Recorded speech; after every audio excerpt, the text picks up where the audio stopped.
Well, here it is, all put back together. Really a nice tractor.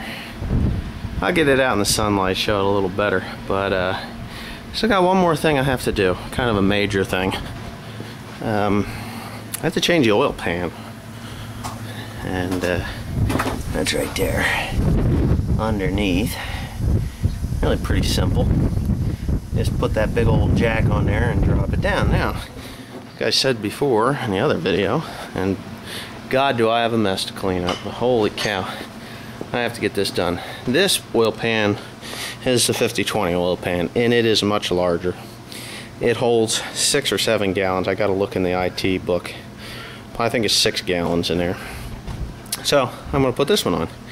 A little bit of difference in the filter setup, but it takes the same filter, just a little different housing.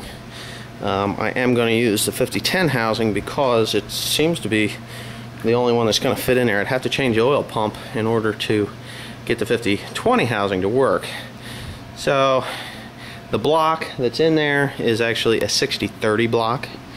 And I think I've said that in the other videos, but that's the oil pan I'm going to put in there. So it just, I don't know whether this is the new system or that thing right there is the new system, but I don't care. I'm putting a 50-10 job in. Now, here we go.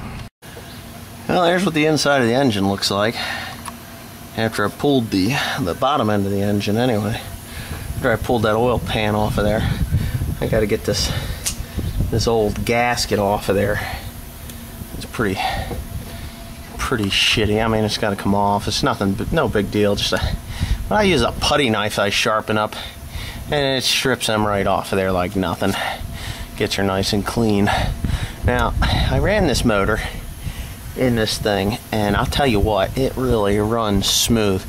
Now, I'm noticing here these drill marks. They drilled some metal out of there. I believe this engine was rebuilt in a machine shop, and they really balanced that crankshaft quite well. Because I'll tell you what, the vibration that this engine has is nothing at all compared to what I had before. So they really, if they did a professional job, a real thorough job on this motor to get it balanced and put back together right, I just kind of wonder why they put this shitty little oil pan back on here. You got to see the difference.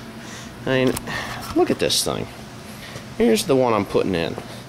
It has this dip here, which looks like it'll hold a couple gallons. And down in here, it's really elongated to the front. And this thing here is just a little pit. Just enough room to put 3 gallons of engine oil. That's it. There's no room at all. So I'm really glad I'm taking the time to go ahead and put the big one in. The big one. Put the big one in there so that I have as much capacity as possible, because that's ridiculous. I don't know what John Deere was thinking when they made that, but I think the engineer's head was firmly implanted up his ass, because that was stupid.